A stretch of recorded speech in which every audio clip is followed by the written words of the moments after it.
Question.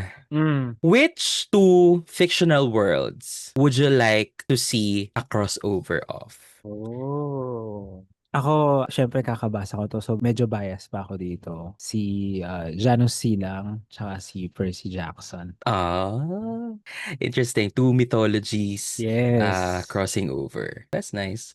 Ako, I think, not necessarily different fictional worlds, pero I think flawlessly or smoothly, kayang-kayang mag-crossover ng lahat ng novels ni John Green. Like, they can coexist. Except, syempre, kay Augustus Waters na namatay. Pero the rest of Uy! the... Sorry. Uy, spoiler. Ay, sorry po. Sa mga hindi pa nakapagbasa at nakakanood ng The Fault, yan, namatay po si Augustus Waters. Yun yung gag na hindi mo na-expect na siya yung mamamatay. Oo, nung nabasa ko yung The Fault, my God, kailan kaya mamamatay si Hazel Grace? Hindi ba kahintay? Kailan siya mamamatay? Baka ba naman nangyari? Tapos, hala, namatay si kuya mo. Anyway, ayun. Feeling ko lahat ng novels ni John Green can coexist in one world or one universe. Ikaw, RJ? Ako feeling ko Percy Jackson and the Hunger Games. Tapos imbis na districts, yung godly parent, yung district. Kuwari, dalawa sa son ni Poseidon or daughter, tapos dalawa kay Zeus, tapos parang Battle of the Olympians, kanya. Pero demigods yung maglalaban. Diba? Tapos malay mo Interesting. yung mga minor gods, 'di ba? Makikita mo aangat ganyan, bilang underdog story arc, son of Hypnos ganyan, mananalo. Oo nga, ang daming minor gods 'Di sa Greek ba? Oo. mythology na pwede So, pang ipasok sa lore ng Percy Jackson. Oo nga, no. oo. Interesting. That's nice. Anyway, hindi po yan pag-uusapan namin for today's episode. Wala lang po kayo maisip na intro. Kasi, wala lang. Random episode lang. Sayang naman, di ba? Weekend, wala tayong masyadong ginagawa. And as you can see, tatlo lang po kami. Yes. Lou is somewhere out and about. Anyway, again, ako po si Pael. I'm Hez. And I'm RJ. And we are the Book The Bag Book Club! Bag Kumusta kayo, guys? Ako, okay naman ako. Ayan, new haircut. Yes. Very very Enchong D. Very Enchong D-ish yung look. Oo, I like it. Tapos, namili naman ako ng mga bagong laruan na hindi ko kailangan. Na Of course. magre-reflect sa Of course. likod natin. As someone na maraming adult money, sabi nga ni Lou, sa amin Diyos pong ko. apat, si Hez po yung may pinakamaraming adult money. Diyos ko, Ayun, sana may- nga ganun nga. Agree. Marami siyang pambili ng plush ng mga laruan na hindi naman talaga niya kailangan. Sino ang pinaka-recent dyan sa mga Pokemon plush mo? Si Drippy. Cute! Cute, diba? Cute. Cute, cute. Ikaw, RJ, how are you? Okay naman. Wala namang bago. Work lang, ganyan. Manage lang ng subdivision. True. Basic lang, ganyan. Di ba a few months ago, nanood ka ng Dear Evan Hansen? Sobrang saya, sobrang emotional niya kasi sobrang gaganda ng mga kanta. Is that your first theater experience? Yes. Ah. Na live ha? Na live. Mm. Okay. Ikaw, Hez, have you watched a theater production before? Yung kay I forgot the title, yung sa Sugar Free, yung songs ginamit. Kay Ebe Dancel. Sa wakas? Yun, sa wakas. Sa wakas. Matagal na nun. Ako, as you can see... kamusta ka? Yun na naman. Lagi nakakalimutan. Ako, as you can see, nakasalamin na. Oh, Diba? you look. With astigmatism and nearsightedness. Ayun. Nakakangalay pala magsalamin. Oo. Kasi before, performative yung pagsasalamin ko eh. Pa-cute. Di ba? Parang, dumating ba kayo sa face ng nagsasalamin kasi pa-cute. Thick frame, tapos yung Ray-Ban na peke. Tapos, puti yung frame, ganyan. Sobrang performative lang. Wala naman talagang problema sa mata. Speaking of performative, lately, nagte-trending sa social media yung mga lalaking nagpe-performative reading. Or, yung mga nagbabasa in public are being called out as being performative. Naiinis ako dun actually. Ako din, Nung nainis nakita ako. ko. Kasi parang Alin? Yung nagbabasa in public or tinatawag na yung performative? kino-crucify, yung parang ganun, yung tinatawag na Oo. performative. Kasi what if naman talaga nagbabasa siya sa public? Right. Like, mind your own business, 'di ba? Kasi ako nga nagbasa ako sa concert ni Ed Sheeran, 'di ba? Oo nga. Nung Parang time na performative yun.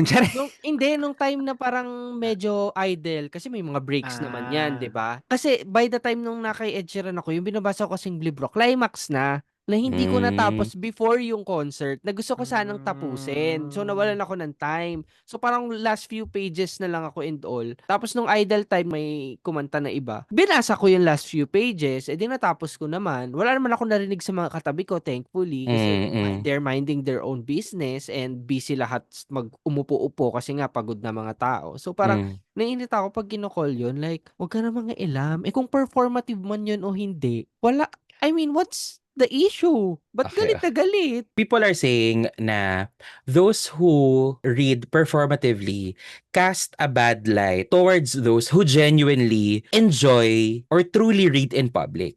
So parang lahat tuloy nadadamay. Kahit hindi ako nagper-performative reading, dahil may mga nagper-performative reading, ang tingin na rin sa akin ng mga tao, ay, paano naman to? Pamatalino, nag-read in public. Pero how do you, determine How do you kung identify? performative? Yeah, Right. how do you identify kung performative reading nga, di ba? Isn't it easy to tell who's reading performatively or who's just using books as a prop? Like, sige, sabihin na natin na someone who reads in a coffee shop is not a performative reader. Pero, isn't it easy to tell as well when someone is just using book as a prop? For example, yung nag-trending na guy sa isang mall na people were taking photos with him tapos he's holding on to this book. Nagkakagulo na lahat, everyone's taking photos with him pero hindi niya binibitawan yung libro. That, for me, is using book as a prop to present a certain image. Stereotype, yeah. To send a certain message. Ikaw, Hez, ano masasabi mo sa performative reading? Nag-performative reading ka na ba ever? I mean, kung magpagbabasa sa public spaces ay performative reading, then I do performative reading. Aminado siya. Oo, kasi I mean, kapag intense kasi yung minsan yung binabasa ko, so parang minsan hindi ko na siya iniiwan sa bahay. So dinadala ko na siya sa pagpunta ko sa work, sa office. Actually sa office, madami akong dinadalang libro. At alam ng mga office mates ko yun na mahilig ako magbasa. Kasi nakikita na nagbabasa talaga. Before, nung regular pa nag-office, paila na naman dala mong libro. Huy, kung yung pakilaman. Have you ever, like, intentionally read in public to try to impress people? Have you ever done that? Like, Ako, I used to flex. yun yung pala, yun yung gusto kong sabihin. Have you ever Oo. tried or have you ever read in public with the intention of flexing nagbabasa ako, look at me, I'm reading. Nagawa niyo na ba yun before? Ako, yes. Mm. I've used to flex a book kasi minsan mahirap maghanap ng ganitong copy. For example, Harry Potter. Dadalhin ko lang siya sa school. Ganyan lang, hardbound, dala ko lang. So parang, I have a copy para Oo. tingin-tingin muna kayo dyan. Right, Ganon. right. Ikaw, RJ? Ako hindi ko alam. Kasi parang I don't think na... Or you never thought that way ba? Oo, kasi parang ako, pag nagbabasa naman ako in public, it's my way na, kasi introvert ako, so parang it's my way of dinidisassociate ko yung sarili ko sa kaba ko when I'm out in public. Kuwari, bumabiyahe, tapos nakakatakot, ganyan. So, Right. nagbabasa ako, not to, uy, nagbabasa ako, tignan nyo. Parang hindi ganun. So, ewan ko, siguro may time, hindi sa pagbabasa, siguro may time na bumili ako ng libro, tapos parang since medyo rare yung nabili mo, papakita mo lang. Pero yung Right. tipong sa pagbabasa, parang hindi naman. Siguro sa pagpapakita ng libro, yes, I think. Nagawa ko. Pero never sa pagbabasa. Right. Kasi, I feel like yung mga tao na ang tingin sa mga nagbabasa in public ay performative. Feeling ko, kaya ganun sila ay dahil ayaw nila sa matalino. I know too many people. I read in an online article, from a local newspaper, na Filipinos are anti-intelligent. Like, for example, sa public, may narinig kang Pinoy sa Pilipinas na nag-i-English. Ano ang common response ng mga tao? Ay, nag-i-English. Ay, nosebleed. That daw shows that Filipinos are anti-intelligent. And I think that theory could be used in understanding yung tingin ng mga tao sa mga tao nagbabasa in public. Na ang tingin nila, ay, pa-smart naman to, nagbabasa in public. Ay, pa-performative naman to, may bit-bit na libro, hindi naman binabasa, or whatever. Kayo ba, do you agree? Or have you heard that opinion or theory before? And if you don't, hearing it the first time, do you agree with that? Yes, I've heard it. I've been in the receiving end of those before na parang, Right. ay, nagbabasa, matalino, ganyan-ganyan. yan and all. So parang medyo nakakairita in a way kasi parang hindi naman ibig sabihin nagbabasa ka matalino ka. Englishera halata. Pero I mean, nag-a-agree ako na may mga ganong Filipino. Marami. I'm sorry. Alam kong medyo controversial yung opinion. May ganong Filipino pero hindi ako nag-a-agree na paano ko ba i-word yun. Kasi it's on you kung yun yung isipin mo. Hindi yun sa nagbabasa. Kasi ikaw naisip mo, ginudge mo agad na ay Right. nagbabasa matalino. So it's in the instigators fault. Ayun lang, yun yung masasabi ko. Kasi I think naman may time na ganun ako. Dati before. Pero ngayon kasi I refrain na to think na ganun. Kasi siguro nag-mature na, ganyan. And I've been in the receiving end of those nga. So parang ako I try to not judge the book by its cover. Ikaw, Hez? Parang, di ba ito yung parang smart shaming in a way? Yung Yes, parang, yes. So parang yung performative is also like smart shaming. Parang yun yung modern take on it. Hindi Tama na ba? parang maraming ang Filipinong nagsa-smart shaming sa mga sa mga nagbabasa na Kasama yun. Kasama sa edit yun. Ah. Ako naman, hindi naman ako nakaka-receive ng ganung pero I mean, nakikita ko din siya, yung parang, yun nga, sabi niya pa nag-i-English, ay, Englishera naman ito, ganon. So, nagigets ko siya, pero hindi ko pa rin magets talaga yung performative male reading kineso na yan. Pero yung pagiging performative kasi, hindi lang naman siya sa, ayoko siyang i-gender, hindi lang naman siya sa male. Kasi may female din naman na... Pero bakit nga ba male? Performative male yung nababasa ko. I think stereotype na kasi na pag reader, babae. I think yun yung general consensus lang na bihira yung readers na lalaki. Kaya mas nasi-stereotype na pag lalaki, performative agad. Right. At saka yun daw yung version ngayon ng soft boy. Tandaan nyo ba yung trend before ng soft boy? Yun daw ang bagong soft boy, yung mga performative male readers. Pero again nga, di ba, it really boils down into identifying whether a book is being used as a prop or being used talaga as a form of entertainment, of leisure, of, when someone's just really genuinely reading in public versus someone who's just holding onto a book and trying to project a certain image. Yun. Pero, di ba, at the end of the day, ganito yung mga yung mga napapanood kong video sa Facebook na kayo magkakaibigan matapos manlait ng maraming tao. At the end of the day naman, di ba, buhay nila yan. Totoo. Parang ang dami nasira, pero isa-summarize na. Oo. Isang barangay ka ng paninira. Pero at the end of the day naman, Diyos ko, buhay nyo naman yan, di ba? Whether you're reading performatively, whether you're using book as a prop, buhay nyo naman yan. Pero baka naman depende din sa libro na hinakawakan mo. Wag lang talagang. Di ba? Wag lang talagang self-help. Sorry po talaga sa mga self-help readers. Yun, baka siguro performative ka doon. Perform ka doon, Beo. Ayan Oo, na. talaga. Yun nga, di ba? Na parang sinasabi ko, it's on the person na nagja-judge. Nagja-judge. Correct. So, di ba? Correct. Huwag ka na mga ilam. Yun yung doon. Telling Pwede mo someone- i-judge silently, di ba? Pero hindi mo na kailangan i-public pa na, ay, performative reader yan, Correct. You telling someone that their performative reading is on you. Yes. Siguro ang frustrating thing lang about it is, yung mga genuine readers kasi nadadamay. Oo. Yung mga talaga naman nagbabasa in public, talaga nag-e-enjoy magbasa in public, nadadamay, na natatawag silang performative readers kahit hindi naman. Pero, di ba? Bahala kayo sa I also read recently, ang dami ko nababasa lately, like bookish things. Di ba, lagi kayo makakarinig na, I'm not a reader. Hindi naman ako reader. I read somewhere that the concept of a reader and a non-reader, hindi siya nag-e-exist. Because no one is a non-reader. Kasi daw, no one is a non-reader kasi everybody reads.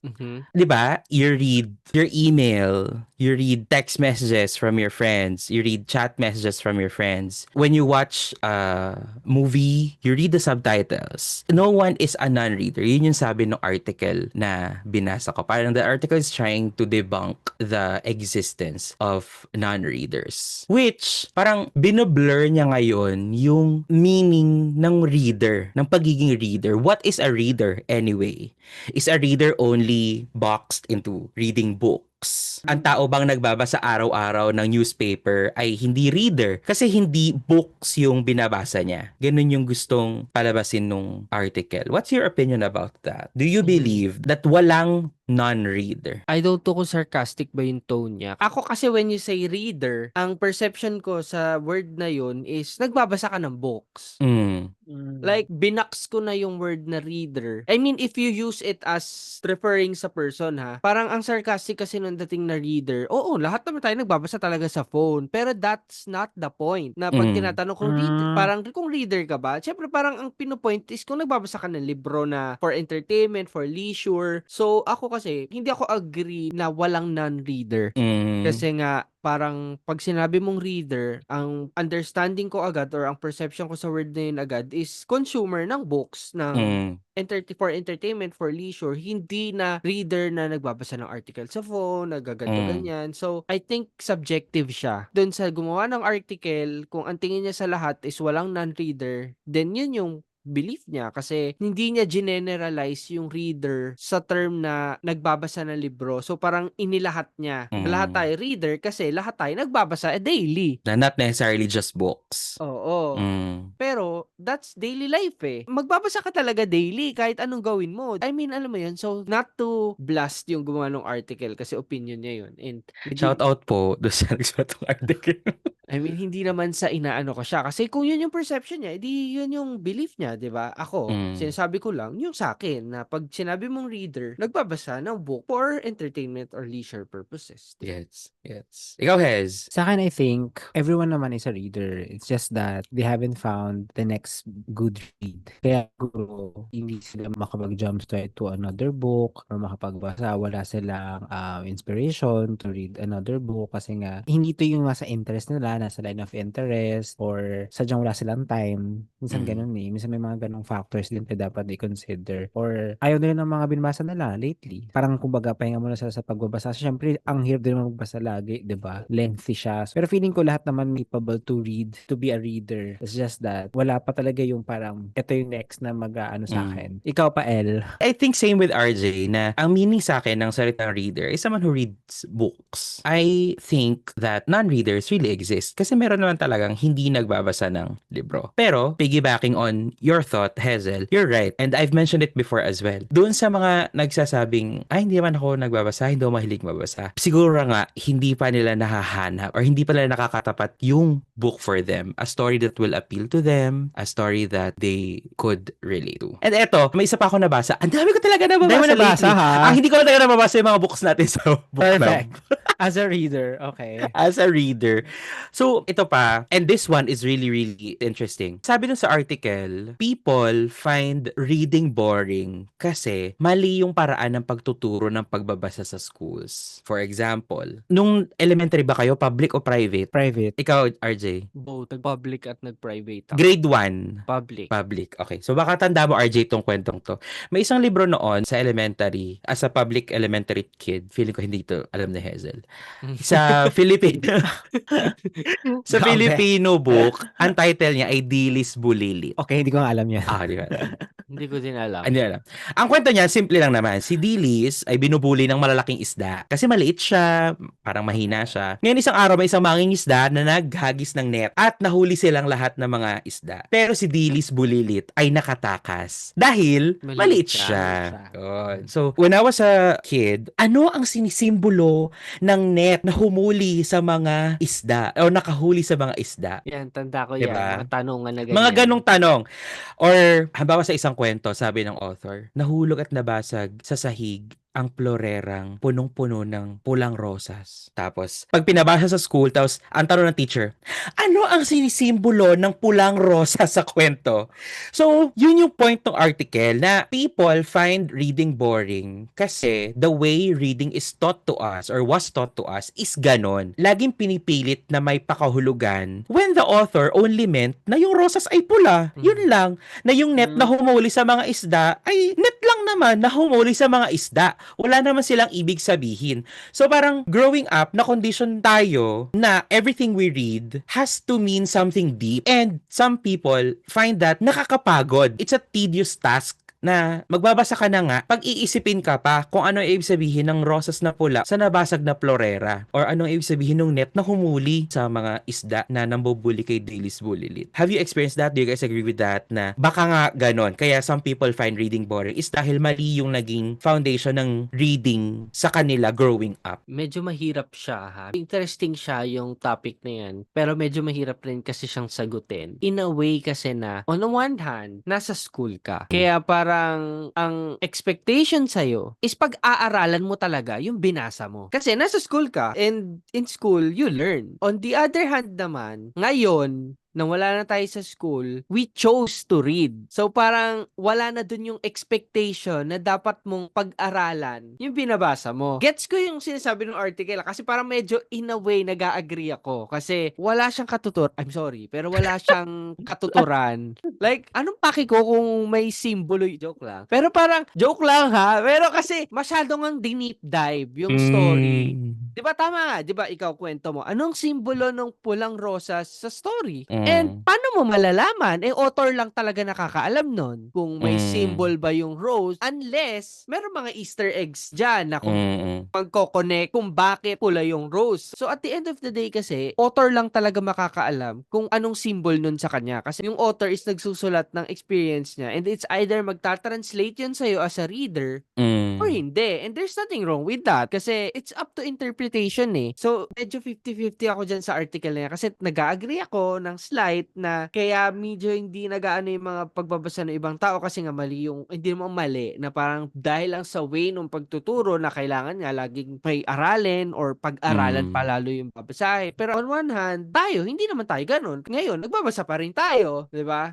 So, depende lang siguro talaga sa tao. Gets. Ikaw, Hez? Kung sa school to, maintindihan ko na ganun talaga yung curriculum. Na alam ko naman yung mga libro na pinapabasa sa atin sa eskwelahan ay talagang merong other meaning talaga siya. May ibang kahulugan talaga. Kasi syempre hindi man yan ilalagay sa school curriculum kung hindi wala siyang lesson or wala siyang parang kailangan kasi turuan yung mga estudyante na kailangan mo mag-read between the lines eh. Doon ako natuto mag-read between the lines. Doon tayo nagiging analytic. Doon tayo natutong maging critical sa mga bawat natin binabasa. So parang for me, yung mga binasa natin, siguro natrauma ka kasi ang hirap i-analyze ng mga binasa mo. Kunyari, aanhin ko naman kung malaman ko kung ano ibig sabihin nung net na humuli sa mga isda. Kunyari, di ba yung Florante Outlaw? Ewan ko lang kung sa Florante Outlaw yun, ano siya, parang poem. Poem ba yung Florante Outlaw? So, di ba, poem na siya, so kailangan mo pa siya analyze ng paano mo siya interpret in Tagalog, in sentence, tapos ano pa ikahulugan, siguro na trauma yung author niya, pasensya na, sir, kung ganon. Pero, I think, I agree na dapat sa school that matuto ka maging critical about it. Pero kung, ayun nga, kung college na, kung after the college and go-work ka na, kung tamad ka talaga. Wala naman tayong magagawa nun kung wala ka sa talagang tayo. Again, going back sa kung hindi mo pa talaga nakikita yung tamang libro for you, talagang hindi ka talaga makakapag-simula sa pagbabasa. And I agree with Hazel, no, part talaga ng curriculum sa school, whether public or private, yung teaching kids how to reason, how to make meaning. Ano ibig sabihin ng kulay blue? Diba? It means sadness. Diba? Melancholy. Ganyan. Diba? Mga ganun. Ang pinaka-famous pa nun, yung kung ano yung sinisimbolize ni Humpty Dumpty. Like, ewan ko kung ano, di ba? Yun yung pinaka-symbolic na... Sige nga, RJ, ano ang sinisimbolize ni Humpty Dumpty? Ikaw ang tinatanong ko ngayon. Inunahan mo ako. Ako magtatanong. Ako alam ko eh. Ikaw alam mo rin, di ba? So, itry natin kung alam ba ni Hazel. Hindi ako nag-school, so... Kasi yun ang pinaka na tanong talaga nung elementary days ko, yung sa Humpty Dumpty kasi paulit hanggang grade 6 me. Pero ako, when I read this article, I can't help but think of The Little Prince. Parang The Little Prince is ito na naman, baka may mga away. The Little Prince is one of those overly analyzed, overly made with meaning. Isa sa mga books talaga na parang nasobrahan naman na yung pagkaka-meaning making dito sa The Little Prince. Parang lahat na lang ng bagay sa kwento may sinisimbolo. Parang sobra naman. Pumasok talaga sa isip ko yung The Little Prince when I read the article. Naalala ko rin bigla ang ikapitong kabanata ng Noli Me Tangere. Pinamagatang ang suyuan sa azotea. Ano ang binigay ni Ibarra kay Maria Clara? Dahon ng sambong. So isa sa mga tanong na teacher sa nagtuturo ng Noli Me Tangere, ano ang ang sinisimbolo ng dahon ng sambong na binigay ni Ibarra kay Maria Clara? Inuubo siya? Kailangan po niya itong pakuluan para gumaling ang ubo. Diyos ko, ang trauma ko dyan sa Noli at Elfili nung high school talaga. Kasi, nung high school ako, Englishera, halata. Pero worst subject ko yung Filipino. Kasi, hanggang ngayon, hindi ko ma-differentiate yung panghali, panag-uri. Pag sa Tagalog ha, pero pag sa English, alam ko naman. Pero, Madali, oo. So, parang nasanay kasi, I don't know, pero... Tsaka, kasi majority of the majority of the subjects is tinuturo in English. Diba? Tapos, parang late din na lang nagkaroon nitong Makabayan. May gano'n na ngayon, Makabayan. Mga ganyan. Tapos, noon talaga, nung kapanahunan natin, ang tinuturo lang talaga in Filipino is yung subject na Filipino. And then the rest is tinuturo in English. And siguro it comes with the times din. Kasi, itong bunso kong kapatid, grade siya ngayon? Anong grade na ni Nene? Grade 8? Grade 8 na siya. Simula na grade 7 siya, or even nung elementary siya, ang pinakamababa niya laging grade ay Filipino. Tapos, lagi namin siyang tinatanong, Nene, bakit ang baba mo sa Filipino? Kasi nahihirapan talaga ako sa Filipino. Siguro kasi yung mga pinapanood niya, yung mga kinukonsume niya, English. it is in English talaga. So, like, mas comfortable siya na makipag-usap in English, kahit hindi naman kami Englishera sa bahay. Pero yun, ang baba ng grades niya lagi sa Filipino. And I really can't blame her, especially when, yun nga, ang medium of teaching or instruction is really in English. Tsaka meron ding note lang din na may difference din yung sa private and public. Kasi sa private, nung nag-private ako nung elementary, yung history namin, English. Pero nung paglipat ko ng public, araling panlipunan na siya. Na parang, Civic at kultura. yun, civic Civic at parang sa kultura. elementary pala, civic at kultura, di ba? Na parang, naging Tagalog. So, parang may talaga, may difference. So, depende na lang sa school. Hindi ko man nilalahat na ang lahat ng private pag history, English. Pero yun, based on my experience, nung nag-private Same. ako, Filipino lang talaga yung tinuturo ng Tagalog. I could attest to that kasi nag-elementary ako sa public, tapos nag-high school ako ng private. Sobrang different talaga ng medium of instruction. Ikaw ba, Hez? Naging bilingual ka rin ba? Yung namin, yung Hekasi. Hekasi tawag namin, Civic at Kultura. Hekasi! Ayan. Geografiya, kasaysayan, at sibika. Yun. Oo. So, Tagalog siya. So, hindi ako masyadong nahirapan sa part na yan. Kasi kahit kami nun TLE din. English din. Nung high school, English din ang TLE namin. Diba? Kayo naman, may mga nabasa ba kayong articles lately or gusto nyong i-share na mga thoughts na bumabagabag sa inyo? Gusto ko lang i-put to light yung natuto ako ngayon sa mga matagal na tong ginagawa pero gusto ko lang parang i-discuss since medyo random lang naman yung topics natin today. Gusto ko yung sa mga TikTok or sa Reels sa Facebook, yung mga nagbibigay ng recommendations na may twist. Like, he's a 10, pero yung may ganon. Like, he's Okay. Gets. He's a 10, pero sinustok ka niya sa gabi, tapos yung camera mo naka-rig, pinapanood ka niya. Ganon. Medyo nakaka-intrigue. Pero ayoko nun mga stalker. Pero yun lang yung pumasok sa isip ko kasi. Right. So parang ang interesting lang ng mga ganon kasi parang mahuhook ka na may hook, line, and sinker sila na ganon na he's a 10 pero parang may red flag. May caveat. Sobrang creative na ng mga tao sa social media, specifically sa book sphere, kung paano mag-recommend ng books. Nga, nabagit ko before, may nagre-recommend depending kung gaano kalakas yung hampas niya ng martilyo dun sa libro. Tapos, hurt ako. My God, wag mo saktan yung book. Wag mong i-damage. Tapos, merong, depending on how big I smile, mga ganyan. Di ba? Yung recommendation ko ng book.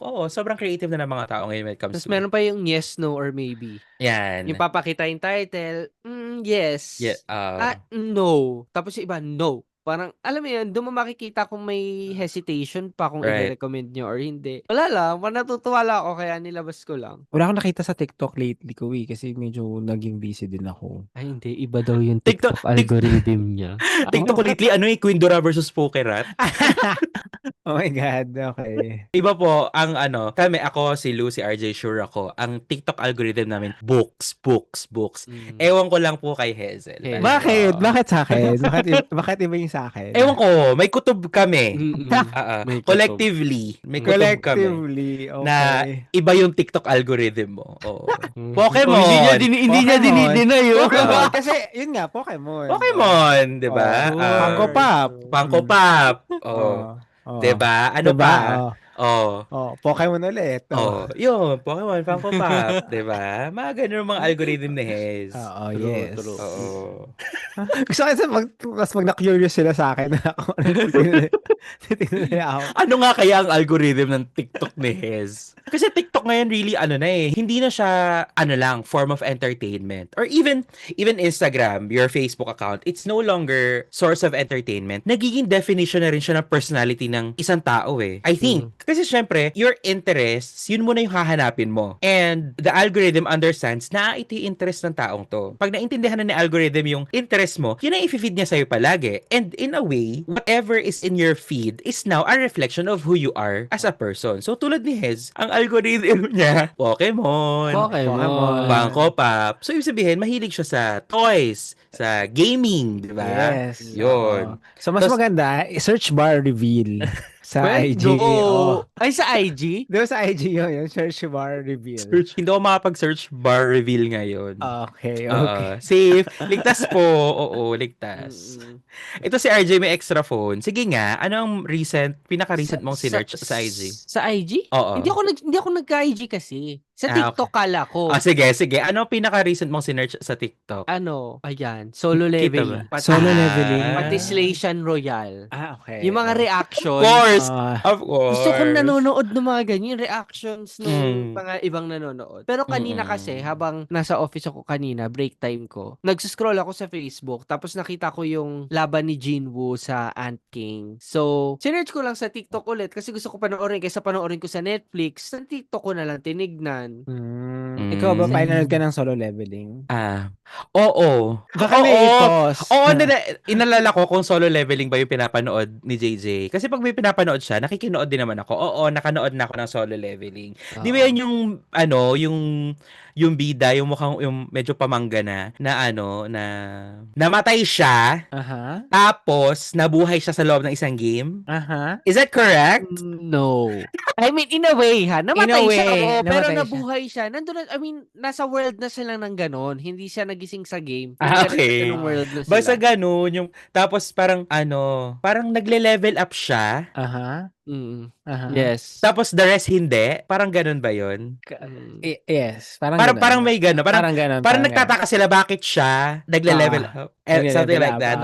Sabi siya nanonood ako Yun lang, yung TikTok ko ganun ayoko sa ngayon. klolohan nung nandito Tumatawa lang siya. Alam mo yun, minsan may mamimiss ka lang yung mga napanood mo na dati, tapos biglang lilitaw sa feed mo, tapos parang, ay, gusto ko ulit panoorin.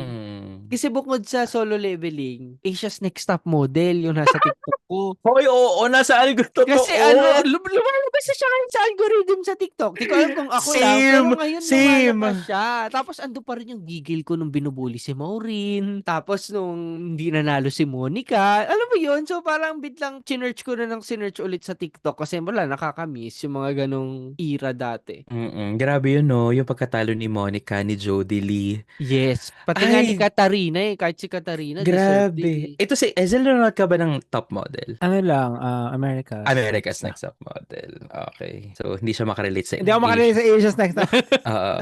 Pero sobrang riggery nung Asia's Next Top Model. Grabe, no? The riggery. Pero mo si Monica, 4 ang FCO, pero ang nanalo yung 2 lang. Isa lang ata yung FCO or 2. Kasi ayaw ibigay sa Pilipinas. Sino tong nanalo sa season ni Monica? Hindi ba si Si Sheena? Gani yata? Si Sheena yung season ni Jodie Leon. Ay, okay. Pati ni Katarina. Dito Sino kay yung Monica, nanalo na Pinay? Di ba yung parang... si Maureen. Probowitz. Yung ex ni JK. Monica. Ano pwede ni Monica? Padilla. Hindi. Hindi ba? Santa Ayun, Maria. Survivor yun. Padilla.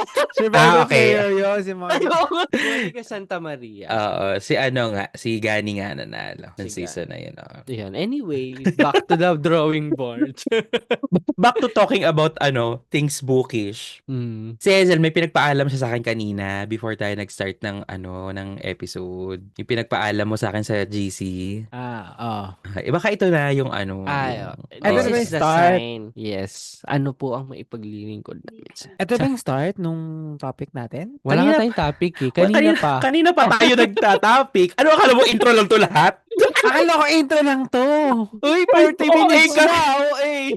I swear. Akala ko, okay, ang tagal lang natin ha, ng kamustahan portion. I'm so sorry. Hindi ko kaya. Oh my God.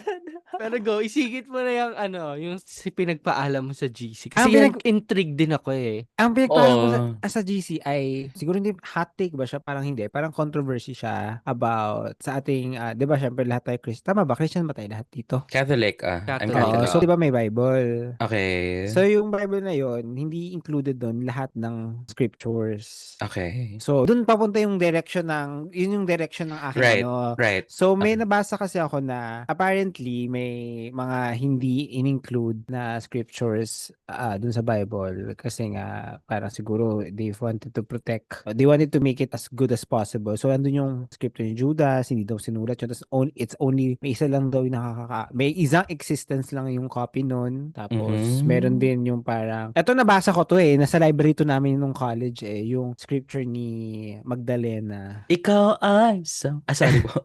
Ayun, yun. So parang kayo ba, naniniwala ba kayo na may mga inomit sa ating holy? Wait lang, sobrang Right. ang hirap magsalita. Diba? Kasi Sige. we are in a Catholic country. Pero kasi Okay. I think it's time naman Ang kasi hirap na daw magsalita sa lagay na yan. Sige. I mean, ngayon, Go, I'm breaking my go. silence.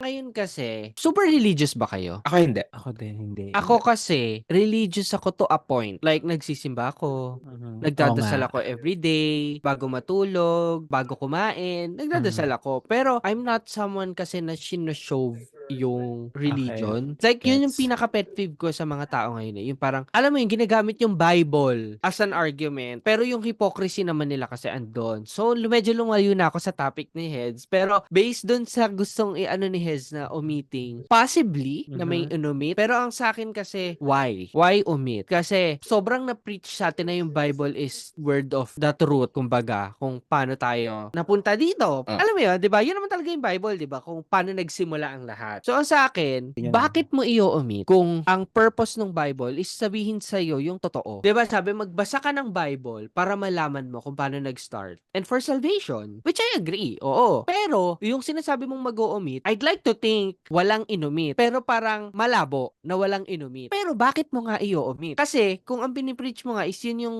the whole truth, ibigay mo na sa amin lahat. Na parang ilagay mo na lahat. Kasi yun yung totoo eh. Kung may inumit man ha, kasi ako hindi ko naman alam kung may inumit talaga o hindi. Pero I'd like to think nga na wala. Pero it's a huge possibility na meron. Kasi para mag-fit dun sa mold na mabait.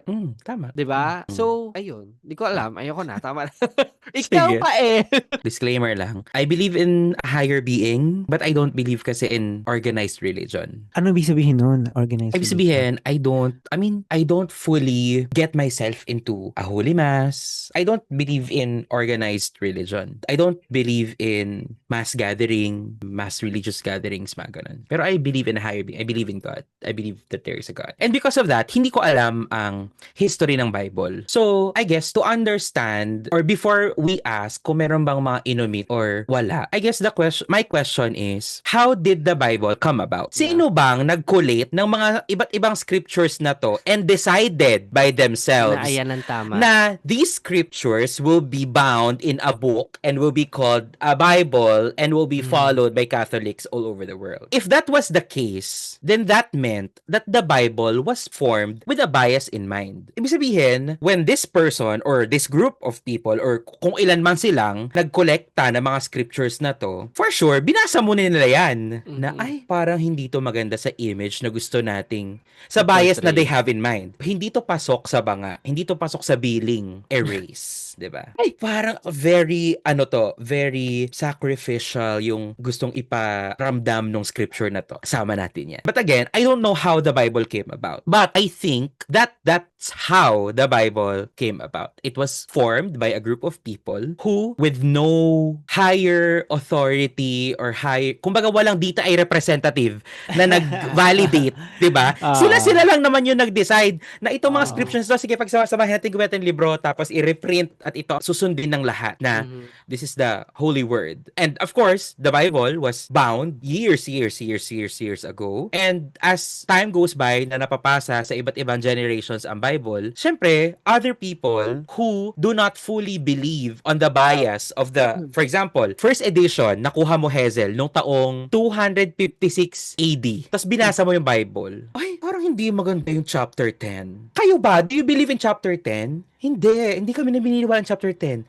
Sige, let's gather. Alisin natin ang chapter 10 at mag-print tayo ng bagong edition na walang chapter 10. So as time goes by, like what RJ said, I believe then na the original composition of the Bible then had been snipped and cut multiple times to the Bible that we know now. I have not read the Bible. I have read a few pages, pero not read entirely. And I would like to think that up until now, there is a group or groups of Bible readers out there who do not fully believe in everything that's inside the Bible. Na gusto rin nilang magkaroon sila ng version nila ng Bible na would fit to their bias, to their belief. And it's not just limited or specific to Catholics, to Christianity. Kasi other religions, they have their own scriptures then. And I would like to think that the journey of the Catholic or the Christian Bible is the same journey as those other scriptures. And if there are omitted scriptures and verses and chapters, sabi ko,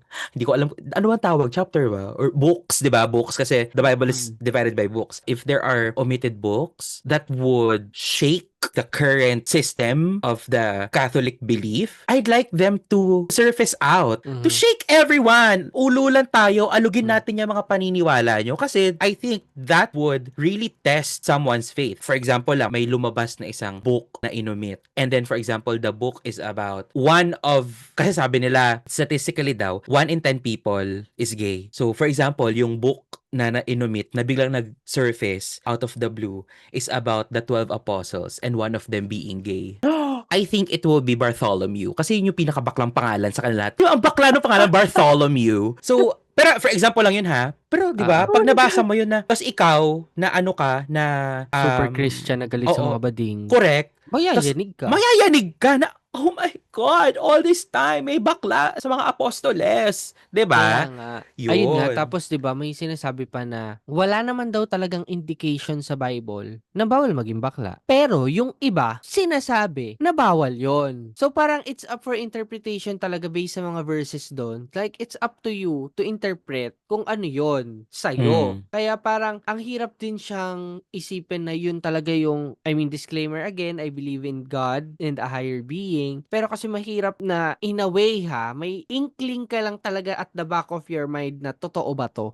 Saan galing to? Hindi totoo na to. Like, saan galing to? 'Di ba? Pero na-explain nga tayo sa Bible, I'm not so sure. Correct us if we're wrong. Pero yun nga, sabi ni Pael kanina, how was it made? Like, sino nag-compile? Sino nag-collate? And asan yung original na scriptures? Kung meron man.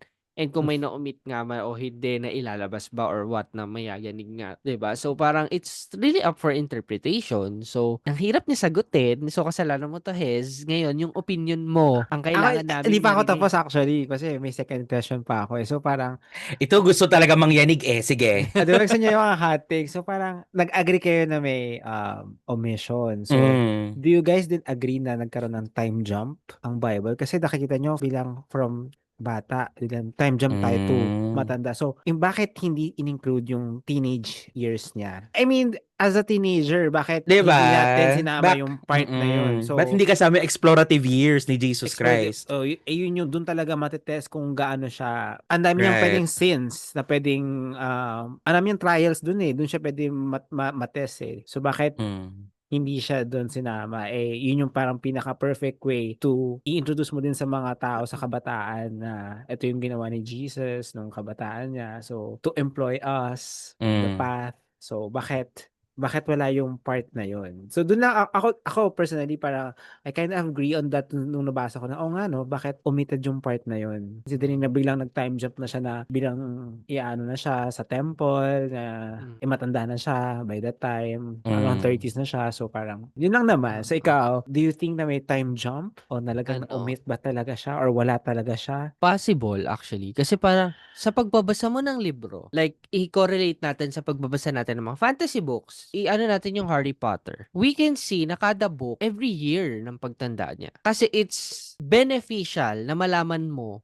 yung years niya. And sa iba namang na may time jump, may generalization nung time skip, 'di ba, sa mga book na binabasa natin. So ngayong bringing up mo yung time jump na yan, mapapaisip ka talaga na bakit nga ba na-skip yon? Knowing na ang teenage years ng tao is dyan ang exploring era ng mga Years, tao. Hindi lang sinasabing exploring as a sexual lang ha. Like, andyan yung mga bulakbol era. Like, bulakbol, depende sa tao. pakipagbarkada. Yes, bulakbol. Oo. Depende sa tao. Like, Tama, meron mga tama. quiet era yan. So, parang, bakit mo nga siya i-omit, diba?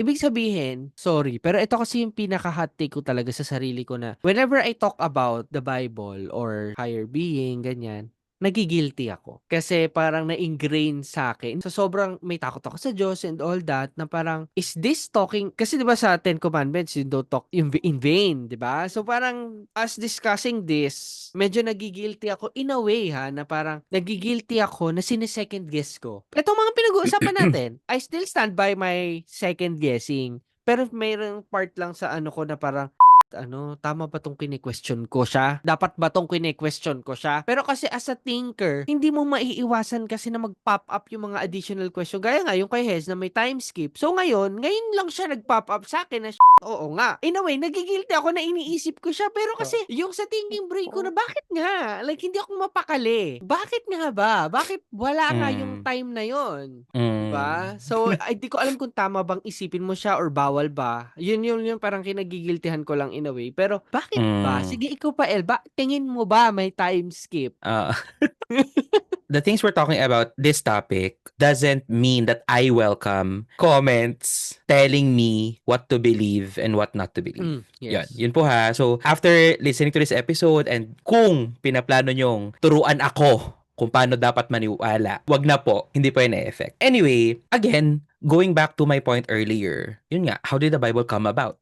Parang ano lang yan parang pag-follow lang yan sa isang K-pop group. Sa isang K-pop group, marami sila. May bias ka, may favorite ka. So, yung narrative na bubuin mo is nagre-revolve lang around the good things about your bias. Siguro, when they compiled the scriptures for the Bible back then, and napansin nila na yung formative years nung bida, kasi technically, the Bible is, you would say, the Bible is a novel. Kasi up until now, everyone debates if it's a work of fiction or not Let's just frame the Bible as a novel and call Jesus Christ as the main character. So of course, yung mga nagsulat ng Bible, they want to show the good things of the main character. And siguro, whatever in those formative years doesn't fit the bill, hindi nila isinama. So yun, 'di ba? Ang dami ko nababasa lately. Ang galing mo nga eh. Oo. Ikaw ba, RJ? Ano mga nabasa mo lately? Yung binabasa ko ngayon. Bukod sa ano?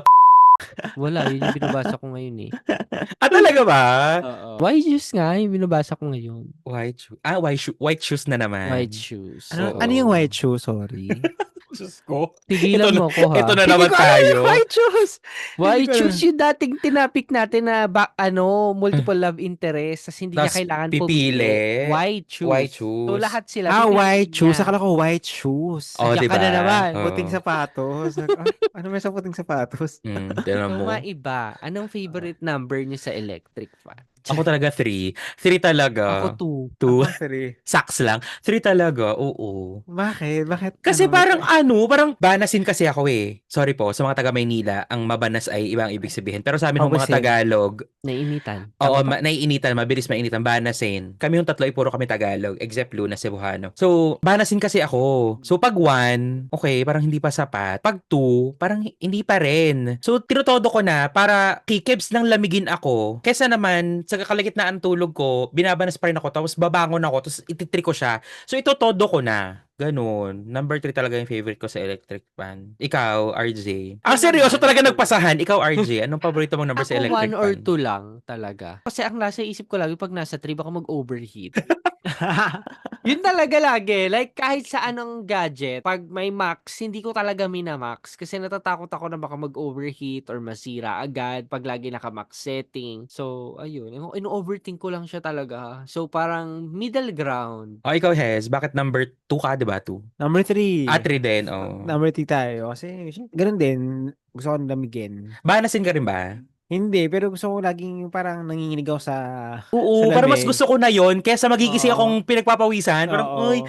hindi na day. Oo, lamigin na lang ako. Mag-chills na lang ako. Kaysa Oo. banasin. Kaysa magising na Naka-aircon ba pawis. kayo? Currently, oo. Ikaw, Hez, naka-aircon Currently ka ba? hindi. Pero Currently hindi. naka-aircon ka pag natutulog? Dati. So Ngayon dapat hindi. pala hindi electric pa. Anong number sa aircon? 22 degrees. 18. 22 talaga. 22. Ako Pero nagre-range kasi, lang ng sa totoo 18. lang, ayoko talaga nag-aircon. Ito lang talagang kasama ko ang gusto mag-aircon. Ako talaga, ayoko mag-aircon kasi one, mahal sa kurente. Pangalawa, pag nagigising ako sa umaga, sobrang barado nung ilong ko. Like, Same. parang ang stuffy. Pwede ba electric pa na lang tayo? Itong kasama ko dito, sobrang ano kasi siya, laking aircon. Like aircon siya. Oo. Ayun. Tawag dito, ano nga? Sobrang chop suey ng episode from performative male reading to Papa Jesus Christ. So anong kulay na To number sa aircon. Baka lang sabihin ng mga tao, grabe naman itong episode na to, talagang hindi pinaghandaan. ululan lang.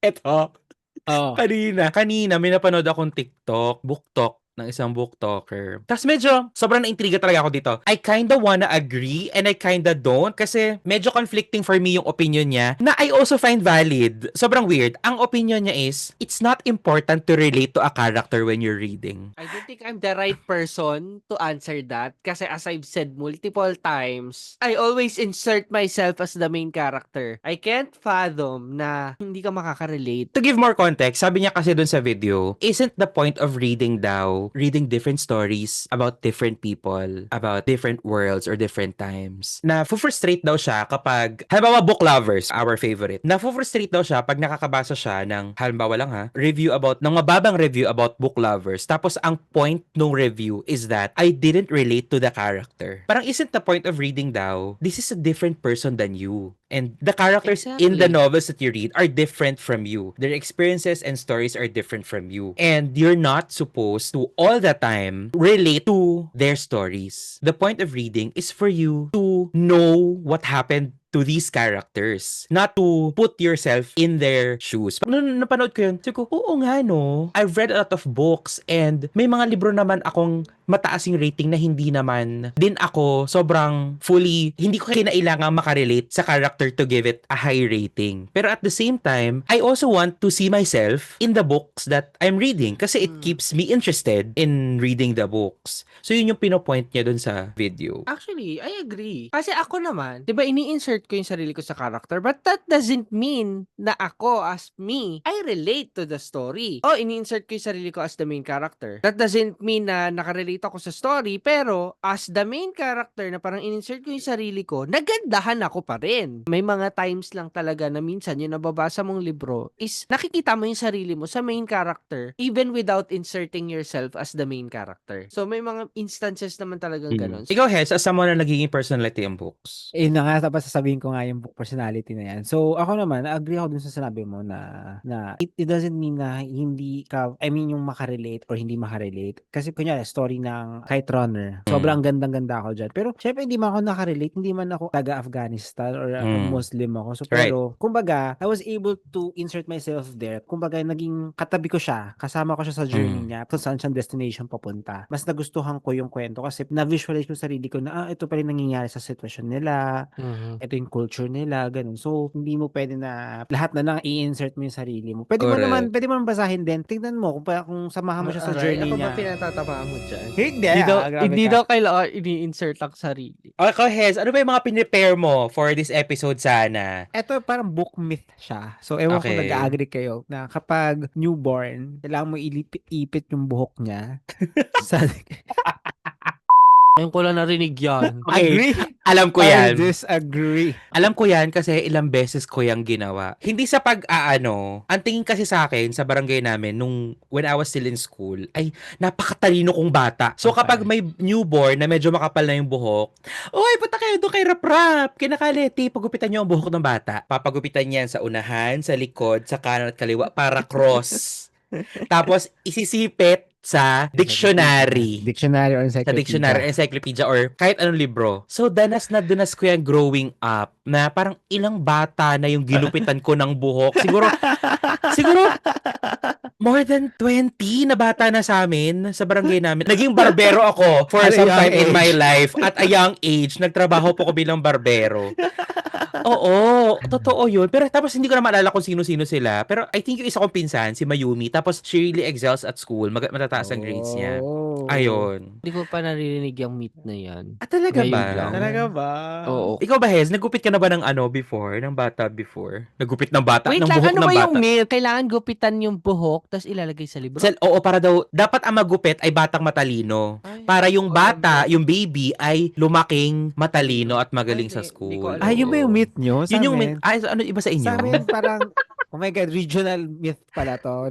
Regional variant. Oo. Kapag gumaba na yung buhok ng bata, gupitan mo na siya, then ipit mo na siya sa libro. Kahit sino, randomly, kahit sinong maggupit. Usually, syempre nanay. Ang maglalagay Tapos, sila- para, Anong para purpose? tumalino siya.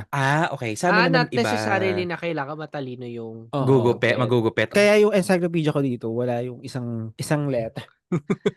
Kinuha nila. Oo. Wala Letter akong M. ganyan. So Letter may ginupitan ka ng bata. May gupitan na bata dito. So, ayun, yung pamangkin ko. So, nandun yung buhok niya. Hindi ko natanda kung yung mga ginupitan kong bata. Growing up, siguro mga hanggang high school, magugulat na lang kami. May kumakatok sa bahay. Kalete! Nandiyan ho si Rap-Rap. Okay, papagupitan ho ng buhok si Garnay. Diyos ko po. Ito na naman. Kasi si RJ kasi lumaki kasi sa subdivision, kaya walang mga ganong mga Oo. mga, Walang gupitan. oo, sa libro. Lahat ng superstition kasi sa amin, Ah. puro mga nakakatakot. Tungkol sa libro. Diyan, sa Laguna? Hindi sa libro. Okay. I mean, hindi naman kami taga Laguna. I mean, lumipat kami dito sa Santa Rosa mga 1999 yata. Taga saan kayo originally? Ungkata na ng Spain. Sure. Spain. Pero sa BF Homes sila nakatira dati. past. Paranaq. So, haunted daw yung bahay namin noon. So, ang daming kwento. Yun yung mga superstition. Yung itim na kandila, ganyan. Speaking of haunted na bahay, di ba few months ago, pinalabas yung Conjuring Last Rites. Napanood nyo ba? Ako napad ko yun. Okay. Oo, last night. I remember, nung week na pinalabas siya, lunchtime, nanonood kami ni JJ ng random YouTube videos. Tapos, sabi niya, yun, trailer ng Conjuring, panoorin natin. Tapos habang pinapanood namin, I mean, running question ko naman na to, even Amityville Horror, ano pa ba mga bahay na mga pelikula na may haunted na bahay. Yung buong Conjuring universe. Insidious. Insidious Annabelle. yan. Ang tanong ko talaga lagi, talaga ba kapag nakaramdam kayo ng something sa bahay nyo, hindi pa kayo lilipat ng bahay? Talaga bang hihintayin nyo pang may maposes? Hihintayin nyo pang pagpapatayin kayo ng tatay? Di ba? Parang, ay talaga ba? Pero naisip ko kasi, syempre kung umalis sila, walang pelikula, di ba? Walang plot. So yun, wala na. Na-share ko lang naman. And also, months ago, we had our very first face-to-face, in-person book club discussion of the Tribal Council Book Club, which is now called the Pagelings Book Club. And sobrang sobrang monumental nung first face-to-face in-person discussion na yun because umattend ang author ng binasa nating book. Sir Egay, hello po. If you're listening, thank you so much. How was the experience, Hez? Sobrang fun. Sobrang fun True. talaga. Hindi ko na-expect na ganun siya ka-fun. True. I would be able to meet yung mga nasa online lang. Pupunta sila. Like, sobrang grabe yung commitment to actually go to that place. Tapos, To think na maulan nung araw na yun. Oo, sobrang maulan. Sobrang hindi namin alam kung saan yung coffee shop na yun. Tapos, yung pumunta din yung author, parang grabe yung commitment niya. Tapos, light yung usapan. Hindi yung parang chikahan lang. Na, True. mas maraming lapag, maraming mga tea, maraming mga True. mga never before naikwento niya sa atin, di ba? Tsaka sobrang generous ni Sir Egay to share information about the behind the scenes ng Yes. Janos Silang. Silang pala yun all this time. Kasi akala ko Janos Silang kasi we're used to Silang Cavite. Siya Diba? sila Cavite, yeah. Di pala Janos Silang. Straight from At him. walang meaning daw ang Janus. True. Wala nang mag-overthink Oo. kung ano ibig sabihin na dyan. Wala lang. Gusto Wala lang. Pero, lang. pero hindi naman bingi si Janus Silang, di ba? Hindi mo Hindi. siya bingi. Ba't siya bingi? Kasi kala ko silang. Di ba? Yung iba, Ah. hear lang. Di ba? Yung iba, smell lang.